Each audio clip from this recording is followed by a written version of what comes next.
Hi everybody, my name is Alan. On behalf of the crew, I'd like to welcome you to another edition of Bridging Heaven and Earth.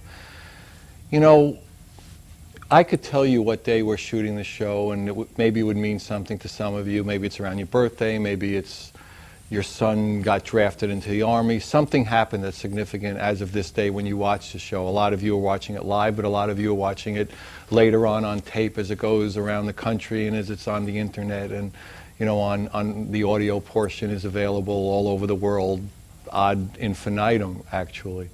And yet,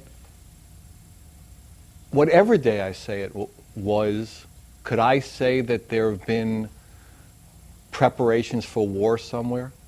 Whether it's a big war or a little war in terms of what Americans think of a war. Is it a war against Iraq? Is it a war against Iran? Is it a war in Africa? Is it a war in the Middle East? That there is always, seemingly, as long as I can almost remember, there's preparation for war somewhere, or war. And at this point, there's snipers running around. And you fear going to a Home Depot. You fear going to a Michael's craft store. And yet within that, we wrote a newsletter this week, and we said, it's magic time. And the amazing part about this time in human history is that it's magic time, with those other things happening, with the tremendous dislocations of the human spirit in a way, those tremendous wrenchings of the heart. It's still magic time, because there's so much love and light. There's so much collaboration. There's so many people coming together to share their gifts and their love in a collaborative way with less and less ego, and to bring that love and light into the world in such a strong way, be it through art, be it through music, be it through media, be it through books or channeling or healing. That we at Bridging Heaven and Earth are in such a unique position, because 25, 30 times a year, people come in from all over the world to share their gifts of love with us. And I know it's hard sometimes when you read the paper or you walk down the street to realize that it's really a joyous, magic time for us here, and we have the opportunity to again and again make that more joyous and more magic. And I know it's possible, and I know we can go to that experience and have that experience of that oneness, of that dedicated to the oneness, of that lack of separation between us all, of that love that will allow us to know that experience and to live that experience. And again tonight, we have somebody with us whose life is dedicated in his way, in his manifestation, of expressing that, of experiencing that, of letting people share with him his experience of that truth and that love. Leszek Forczek is an inspirational, transformational artist. He's the founder of a painting and art modality called Illuminism.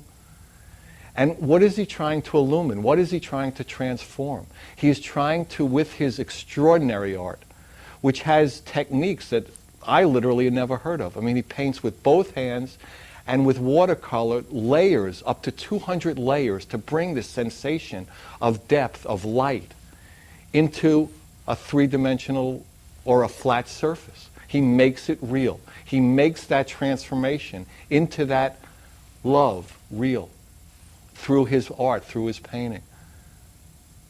And we have with us tonight 6 unbelievable pieces of love, pieces of art, pieces of play of his.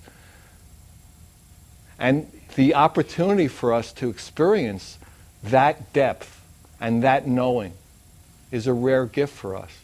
It's a gift for us on the set, and it's a gift for you out in the studio audience. So with that, we have 2 extraordinary videos, 2 beautiful music videos, Deva Premal and Miten, Deva Premal and Miten, and then one from Lessia. So the show is, again, an opportunity for us all to go deeper and to know that love. And so maybe someday we'll open the paper and there won't be a preparation for war. There won't be a sniper at the Home Depot. we have that opportunity to know love, share love, collaborate, to have the joy and the fun of being on this extraordinary planet. So please join me in a short meditation, then we'll come back to a video, and then Leszek is going to be with us. And it's an opportunity for an extraordinary experience tonight. So please join me in a short meditation.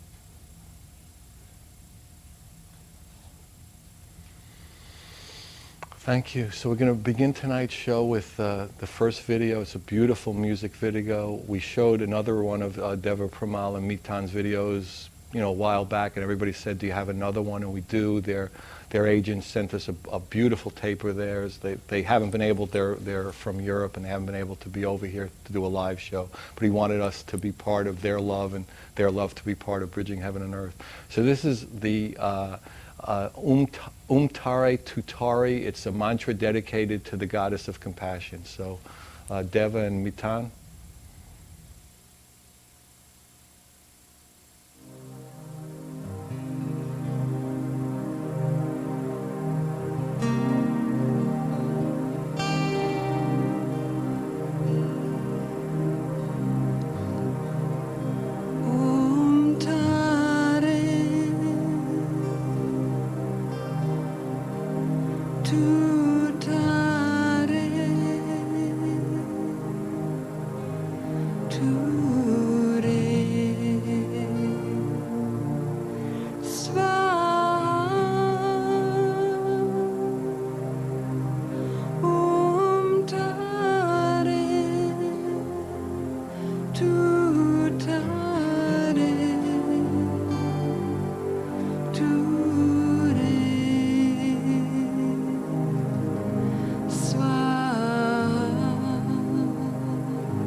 Oh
Yeah, hi.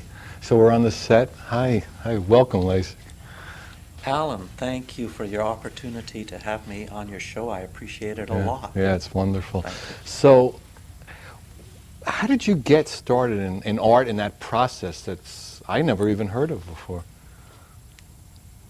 Well, Alan, first of all, as we start off in our journey called life, all of us are artists. We really start off as artists worshiping beauty, the beauty of the world, of our mother is probably the foremost image of beauty, the curves, the colors. It starts there. As we mature, we become, in a sense, scientists. We want to know how the world works, and we want to, take advantage of the laws of nature and to have a good life and raise a family. The last phase of our lives, we all become priests. Now, some of us never grow up. Those are the ones we call artists. That's how I started the same way as you. And if I go back far enough, I was raised in a very small town, and there weren't a lot of art galleries. In fact, there weren't any. Art really was nature. It was very rural. It was the animals I was raised with, the seasons. And one of the most spectacular things was the aurora borealis, this incredible display of light that bursts in the middle of the night. That moved me immensely. I think it opened up a level of my visual sensibility that never ended. My work, Illuminism, still in terms of all of naturalistic phenomenon, would look more like it's motivated by the northern lights than even the sunsets or any aspects of nature. I think the first time that I sensed the artist in me, you call it destiny or karma, was I think I was in grade 10 or 9, and there was a teacher who was very fond of me, and I was waiting for him after school, and I was looking through some of his books, and there was this great, big, thick book. It turned out to be the paintings of the Sistine Chapel, Michelangelo. At that time, they still hadn't been cleaned, so they looked rather tonal and flat.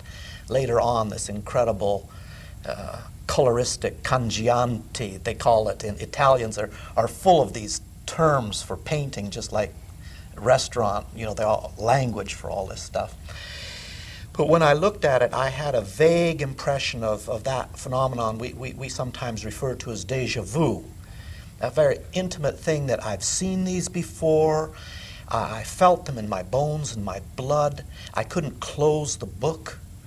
And I think it was that moment that I knew somehow I'd be a painter. What happened later on, I raced on in life, and at about the age of 21, I happened to become a close friend and student, maybe in a sense even a sort of protege, of someone called Dr. Mary Caroline Richards. And she was a famous ceramicist and potter, and joined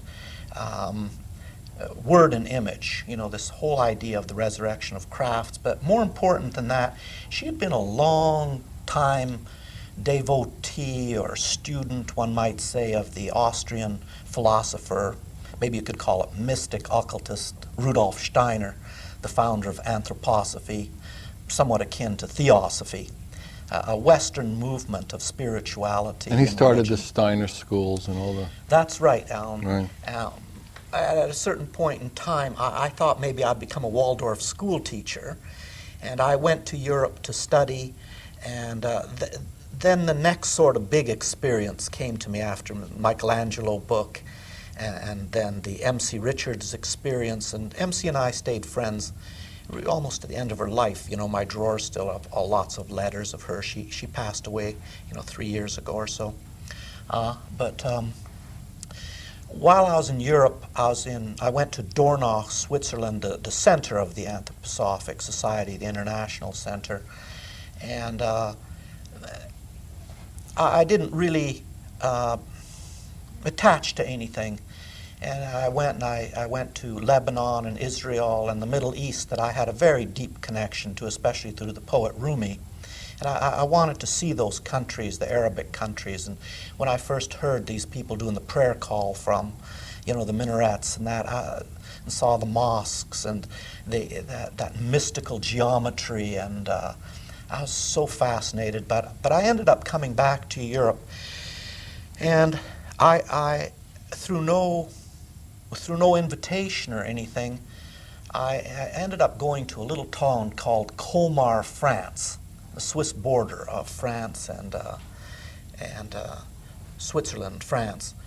And it's famous because there's a museum there, now a museum. It used to be a convent. It used to be a convent in the 1400s for soldiers and people who were going to Chartres Cathedral and that to kind of pay homage and veneration to some great relics and mystical, Christian mystical center, when Christianity was much more mystical than it is now in the medieval times, because now it's become more like sociology or psychology or politics. But they really believed in angels, and miracles were common, and the icons were still great, and the worshiping of icons and the dedication of those painters. Anyway, there I went in to see the Isenheim altarpiece painted purportedly by Matthias Grunewald, a very mysterious painter because very little is known about him. But he was there, and he created this painting at this monastery that was also a hospice. That is, a lot of people, children and women. There were robbers, there was diseases, there was bad weather, there was starvation and poverty, but these people felt they needed to go to these sites, holy sites.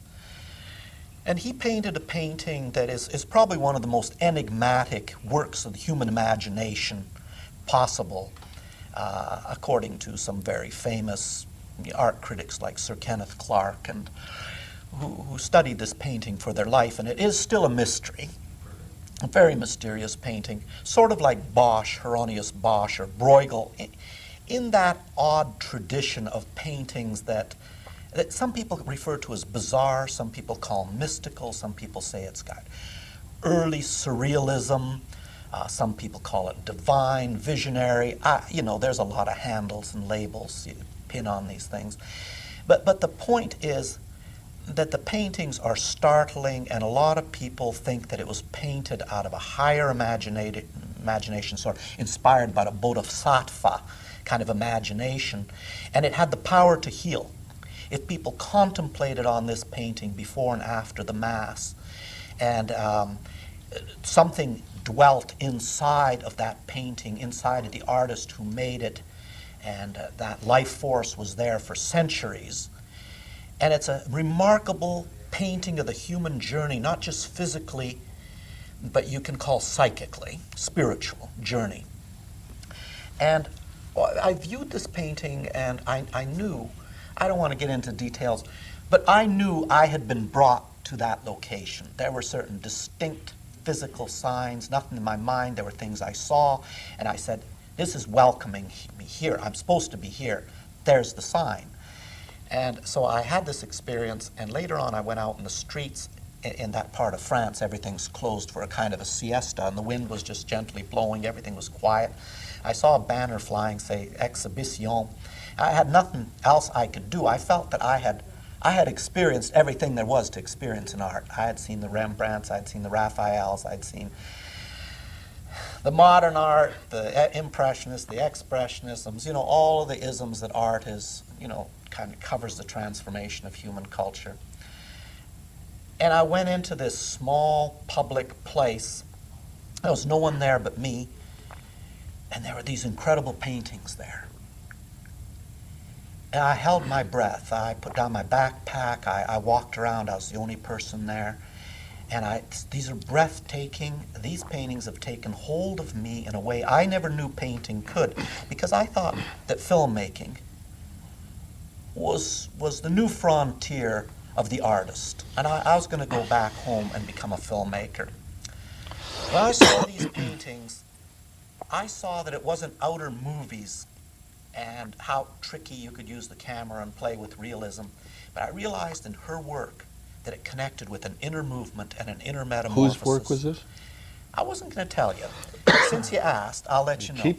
Keeping things from us. What kind of thing is that? It's the work of a woman, and thank goodness women are becoming more acceptable and more renowned in the arts than they were during the Renaissance and that, when they didn't paint at all. This woman's name was Liane Collot d'Herbois. And she was born in England, of French, British father and mother, and she eventually ended up painting in Driebergen, Holland, because of the atmosphere, and it was kind of the area Rembrandt had painted in, and she felt this close connection to the light and darkness in Rembrandt. You know, one of the things about Rembrandt, very interesting, because he was kind of put down as painting these very dark brown, earthy, manure-like colors, and we're now into the spectacular color. We never did on Bridging Heaven and Earth. We never put Rembrandt down. Never do. No, well, never. That's good. It's one thing we stand for. Well, because I feel never a lot of put kinship Rembrandt with that, down. Yeah, so you're okay here. All right. Anyway, Rembrandt, on the back of one of his paintings of a man with a helmet, and he's got a cape on, and he has a lance. These three things stand out very strong, like thinking, feeling, and willing, like they're costume symbols of the human soul. And on the back of it, he wrote, "It is he who taught me the secrets of light and darkness." And this was theoretically a portrait, some say, of the famous Christian Rosenkreuz. Pretty interesting that was his guide. Anyway, I felt the connection between Herbois and this whole movement of artists who are trying to embody the light of the world. Because there's a lot of ways to paint, and they're probably all significant, you know. There's a lot of branches and twigs and offshoots of the tree of art, like the tree of life. But there's a stem, and that stem has to do with universal things. The real essence of painting, I still think, the common ground, the universal thing that ultimately all humanity will come back to. It doesn't mean it's superior. I'm not making any value judgment. But it is the mysteries of light, color, and darkness, that great triad, because it was in the beginning and was the basis for revelation. And sometimes every artist who manages, who has the strength, is going to wrestle with those issues. As a human, if not as a human and as an artist, there's no way around it. That's really true, because light, color, and darkness, they have an outer existence, but they have an inner being. On the inner level, light can be connected with our thinking, our cognitive processes, ratiocination, finding orders and patterns and perception, what we can call intellectual processes. So when did this process, this awakening in you happen and then start resulting in canvases, resulting in... All right.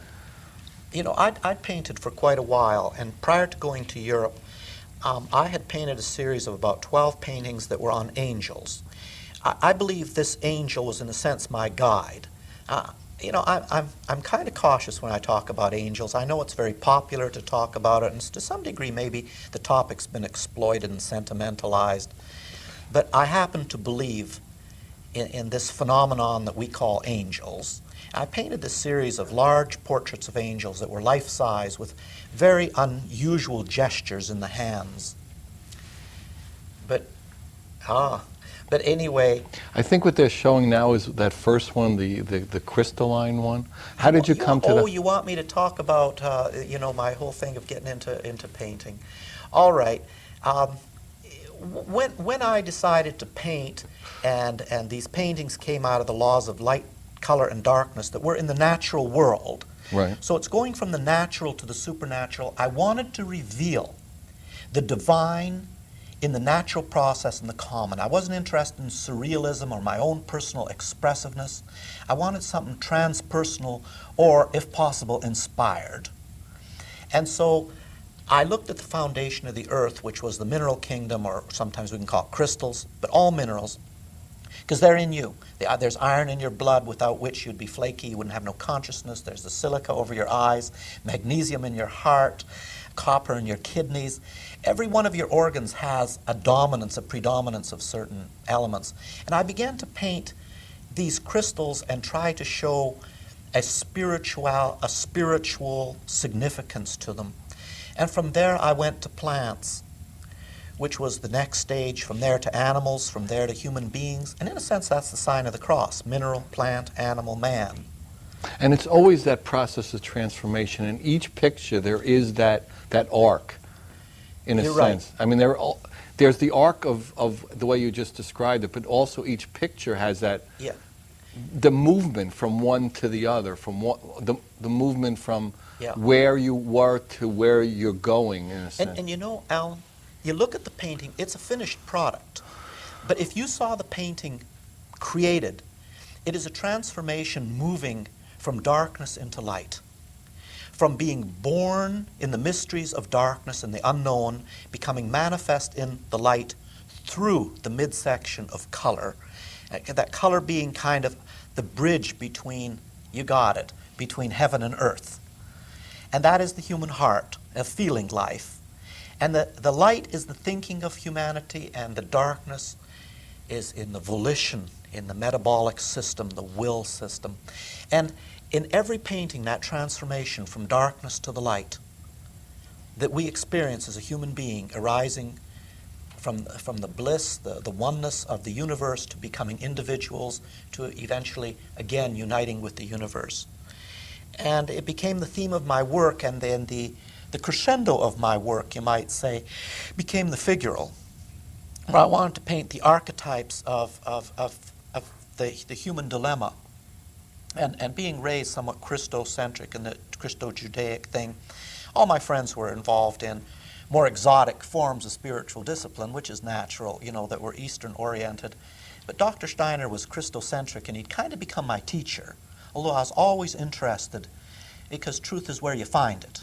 And I never wanted to become a zealot or a fanatic or, you know, I always wanted to be able to acknowledge the truth where it was. But I strove to paint, not mythology, but I suppose the archetype of humanity, you know, the Christ in you, in us, that is possible, of the greatest love and the greatest experience of joy that a human being can have in this life. And in this process of trying to express that, in order to do that, the layering process, that just like developed one step at a time, or was it an epiphany at one point? Is like the way to do this is because to do watercolor and to do hundreds of layers of watercolor is an unusual process, right? And it was. Yeah. I'm glad you bring that up, because very often people consider that the technical and the inspirational, like the Greeks called techne and psyche. Techne was the manifester that put the tools and the materials together and made it into a product, an image that could be moved around. And psyche, the feminine with the little wings, almost a Cupid-like, give them the kiss of inspiration. Sometimes there's a real rift between techne and psyche. They don't get along so well. And in this kind of painting, you can actually speak of the mysteries of the technique, because our human body is made through what we may call an etheric formative process of light and darkness. And these paintings are kind of built like breaths from, believe me, there's no subject matter to start with. Often there's not even a preconceived notion. It arises out of a going out to meet light and darkness as pure phenomenon, because generally color is subject to objects, or at least to shapes. But to let go of both the objects that our intellect depends on, and to let go of shapes which our intellect depends on, and to go into the pure phenomenon, then color becomes light, space, and movement. And another reality, in a sense, can arise in that freedom of color once it's freed, because color mediates between the physical world and the spiritual world of light, between the physical world of substance and darkness and warmth and the world of light. Light, spirit is so powerful in a sense it kills. And darkness nourishes us back each night when we go to sleep. We rebuild ourselves, and then we grow in the light of consciousness. So the technique has spirituality in it because it tries to follow the formative etheric process that a plant or a human being or even a crystal grows by. It's growth and transformation right in the technique. So the technique, like, lined up with what you were trying to do and the experience you were having, is that was the best way to manifest that, to express that.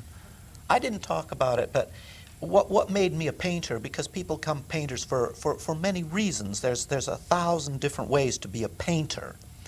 And they can be worlds apart in their intention and their effect. I had, starting at around the age 20, some major spiritual experiences that were, what you could call them, they were epiphanies, they were transformatory, and you could never be the same again. And there were no answers available. My parents didn't have them.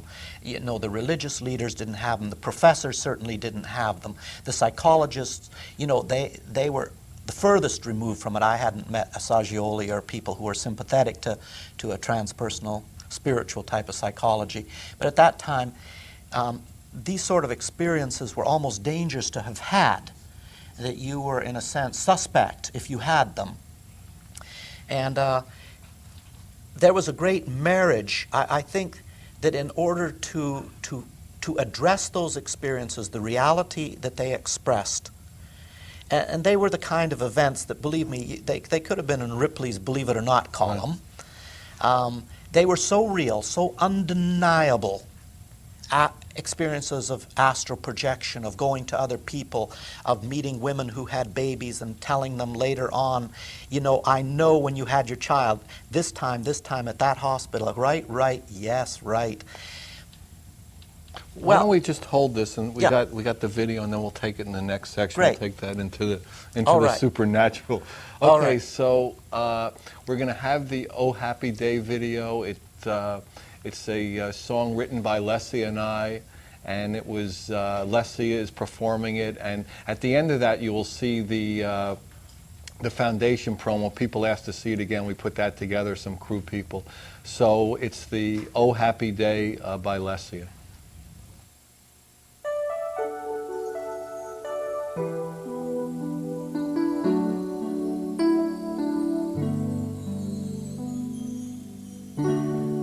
Happy day, no more painful walls divide us.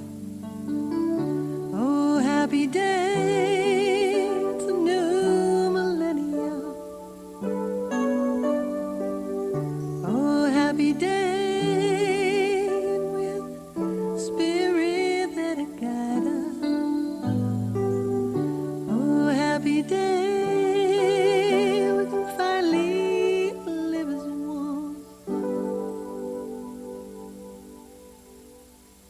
We've been lost in our illusions. We were brainwashed from the start. We've been captured by contradictions that confuse a gentle heart. We've been pieces of a puzzle with a picture so unclear. We could never make much sense of how to love, what to feel. I believe we can do it. I think we stand a chance. It just takes a bit of knowing it's like learning how to dance. Since we are the world, we can change the world. Oh, happy day, see that kid out on the sidewalk.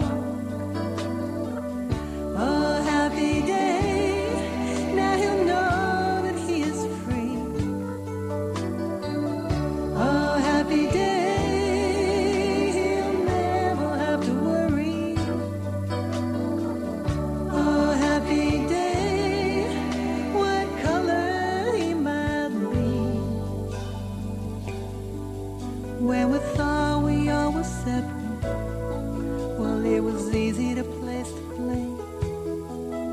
We could label away the innocent, judge so many by the name. But when we all come together, things will be as they should be.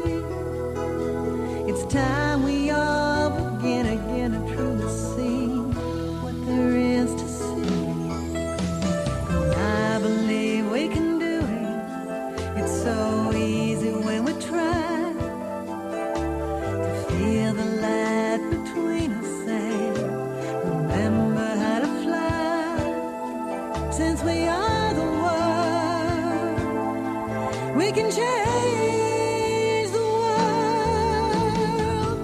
Oh, happy day, see that kid out on the playground.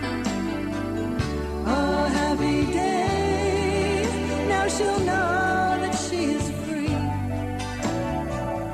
Oh, happy day, she'll never have to worry.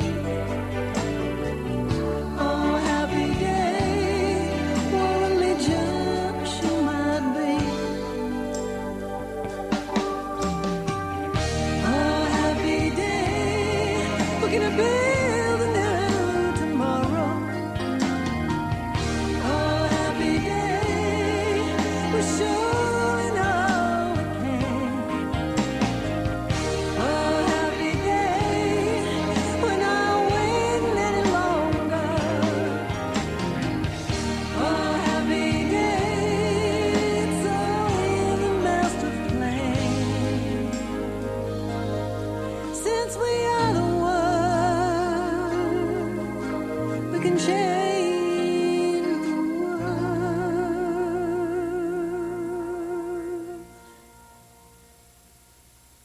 Just the paintings too.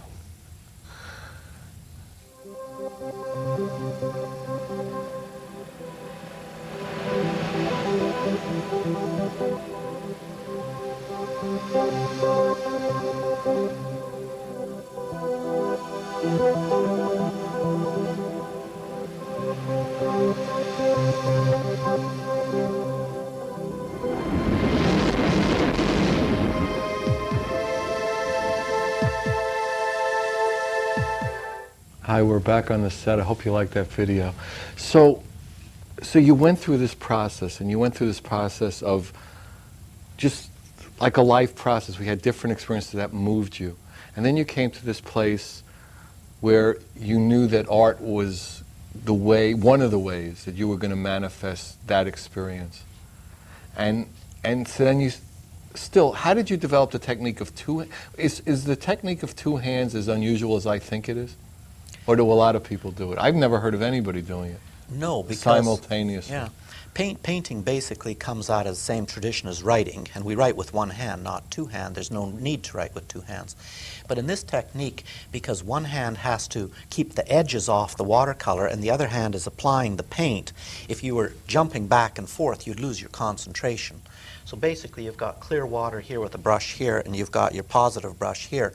So you're painting here, and you're wiping away here and softening so that the hands can be going at the same time. Sometimes you do paint with one hand, but a lot of the painting is done with a two-handed technique, very transparent, and the washes are always moving in light and darkness, and the one is becoming another. The colors are always in movement. And does the process evolve in the sense that you start off with a blank canvas, and you start doing it? Do you have a conception of what the finished product is, or does it form itself out of the canvas every time? You know, there's two ways you can do it. You can do it entirely out of a kind of intuition and trust, or if, say, I'm contemplating doing a series on Job, because I just think it's a very timely topic, and it's come around again to becoming significant, where I will read everything I can about Job, what other people have written about it. I'll become saturated with this whole thing about Job. And then I begin painting. You know, there's certain colors that I associate with Job, a certain relationship to light and darkness, and a certain metamorphosis of how Job begins. Well, you know, when he first loses his property, and then he loses his kids, and then he loses his health, and then his faith is challenged. But so he's having a really bad day. Job went through some stuff, Very and there were bad. no psychiatrists Right. to help him or anything, you know. To put him in a, That's right. in a nut house and give Yeah. him shock treatment. No, this was between him and God and the Right. devil. And so I would probably paint 7 paintings to really paint that metamorphosis of his soul. I see.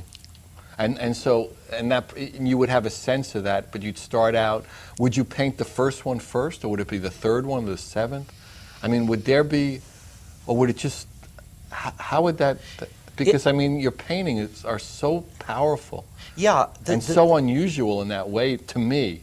The sequence could be mysterious, like when I painted the washing of the feet and I took the concept of how would each different disciple representing a basic human type respond to, you know, the subject there of the washing of the feet. And that's the painting we have on the set. That's the middle painting on the set. set. There were a whole bunch of those painted for the Catholic diocese. Really, the last painting came first. And the order wasn't really there. I had to make the order after. I said, well, that's obviously the first one, but it was painted second, and it had that sequence of the metamorphosis of the human soul as went around the 12 disciples that really are related to the 12 types in the zodiac, and each one of them has this different relationship to being his feet being washed, symbolizing Pisces, you know, the soul. But yeah.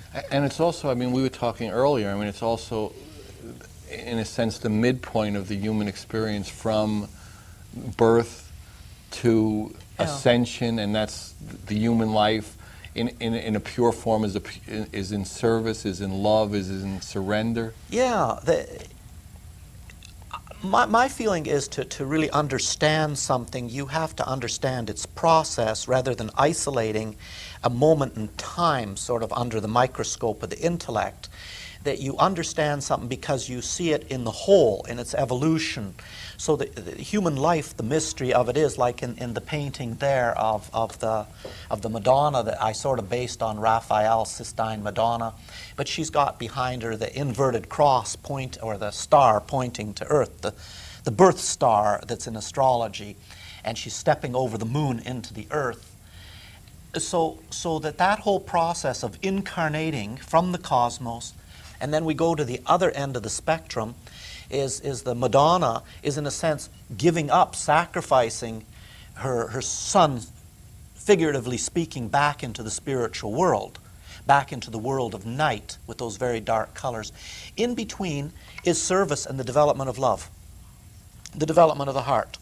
And that's why you see. But each picture is whole unto itself in essence, because it's, besides having the transformation process, it's taking a snapshot of something, in a sense. Yeah, it's so like a day in your life. Right. It's a day in your life, but it had a predecessor, and it's moving somewhere, but in of itself, it's in the moment. It's in the absolute present, complete in of itself, and yet it has the seeds of evolution and the seeds of karma, something that brought it into being, and something, the painting has a destiny in another image. I sometimes can see the same picture as if it's from one picture to the other, it keeps moving and becoming something else and revealing something else as an ongoing transformation of an idea that is then slowly revealed to me. I'm the last person to know. I'd mess it up if I knew. Right, so I mean, as you put each layer on, it keeps evolving. Yes. And so when do you know it's like, I'm done? Is it just something in you says, you look at it and say, it doesn't need another layer? Yeah. Part of the painting is painted through the fact that we have perceptions and intellect and reasoning. Part of the painting is painted through our feeling.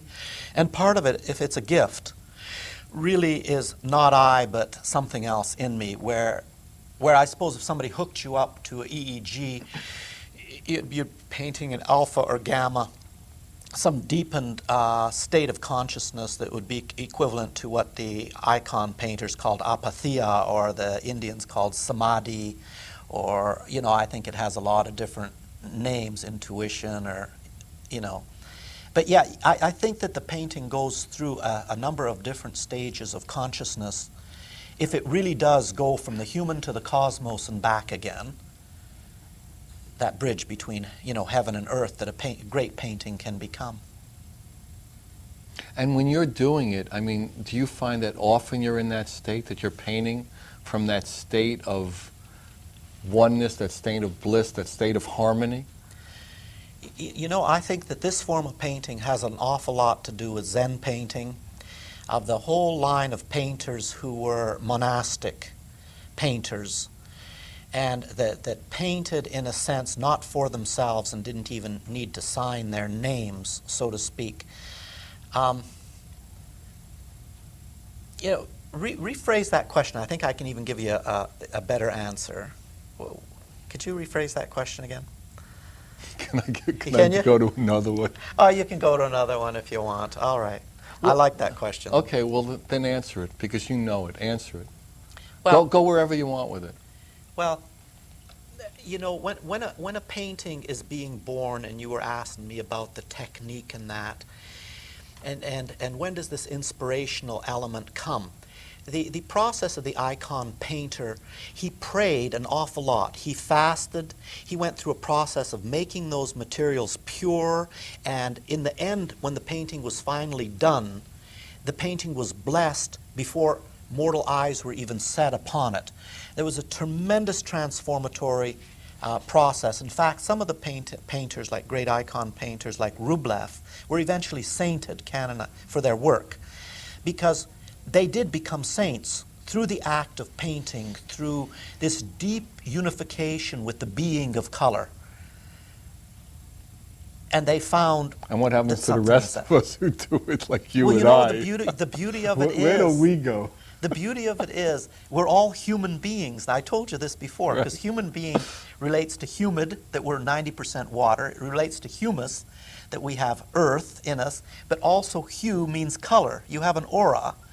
And insofar as you're a human being in that threefold sense, you have the opportunity to look at the rainbow, which is in a sense a clairvoyant imagination given to us free. It's the only freebie.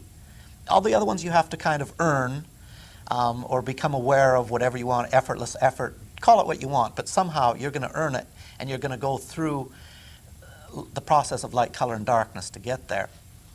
But anybody can start thinking about color as something that is common to us all, that has a great mystery behind it.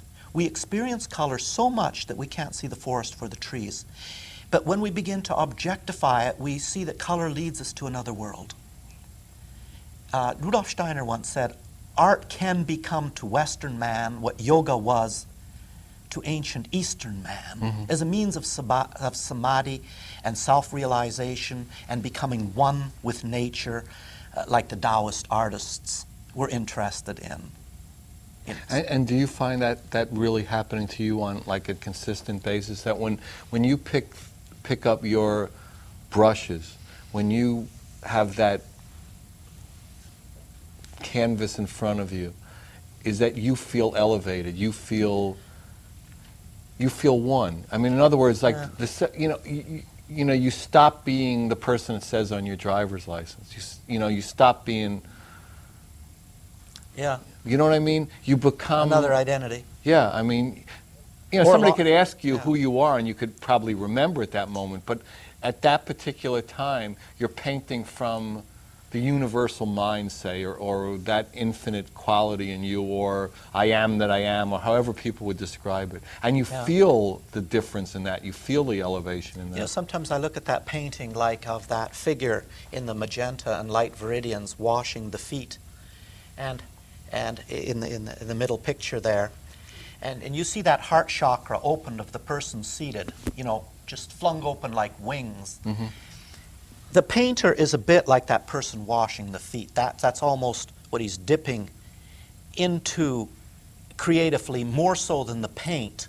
It's the life experience of putting yourself at the service of life. If I went to my paintings full of hubris that I'm talented and I'm gifted and I'm knowledgeable, the painting would fail, I tell you. It would be flat as a pancake. It'd be a mannequin. Right, It'd be a mannequin or clever, a sheer cleverness of one form or the other. But I do have to open to prayer, meditation, contemplation, and I suppose also of humility, and what John Ruskin once says, all great art is praise, is a form of praise.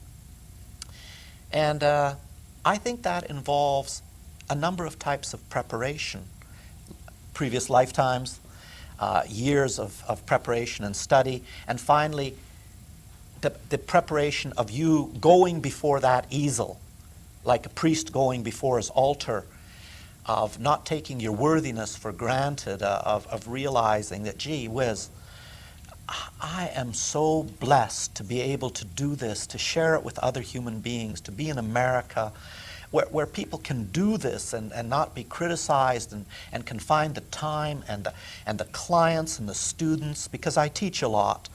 And my students mean so much to me, so that the paintings, each one of these paintings, there's so much in them. A lifetime. When you were talking, I was thinking, athletes talk about sometimes they're in the zone. Athletes have their weird ways and money and disrespected.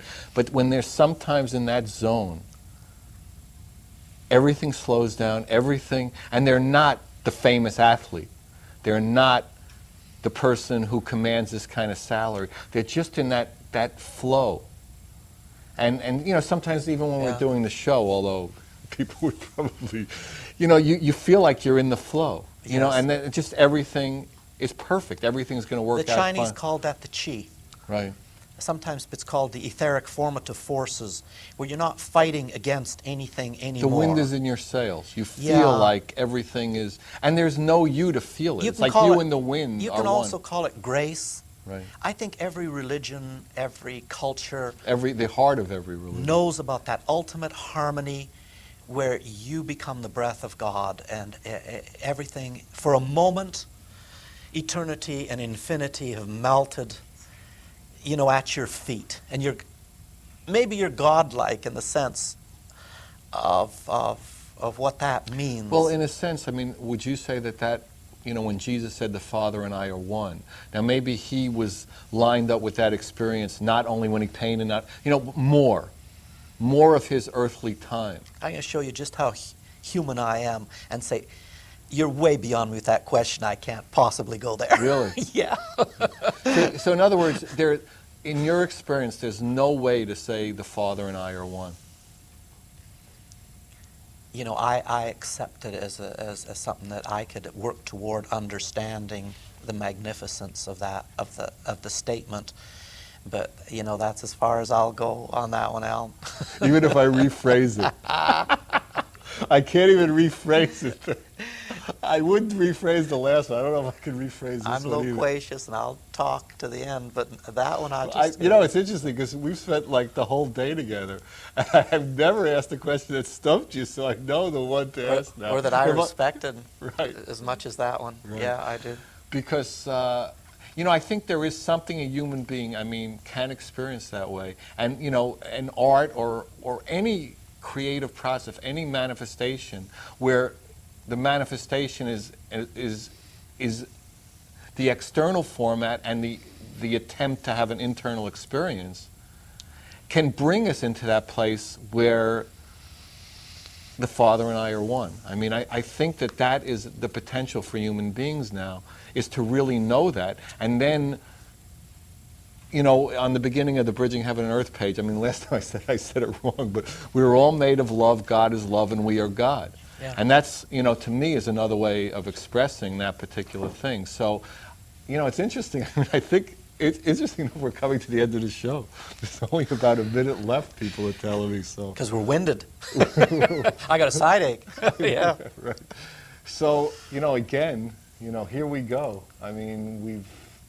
We've explored the glory of art in this show, this show of Bridging Heaven and Earth. One thing that I would like to conclude on is that that beauty and the heart are the bridge between spirit and world. If that bridge is lost and beauty becomes entertainment or becomes trifling or an option last in line, I think we're in trouble, because the middle is lost, and we just have the two ends. So it's just a plug for beauty. Now we've just got the end now. So now we're, come back next week. Thank you all for coming. We love you. Good night. God bless you.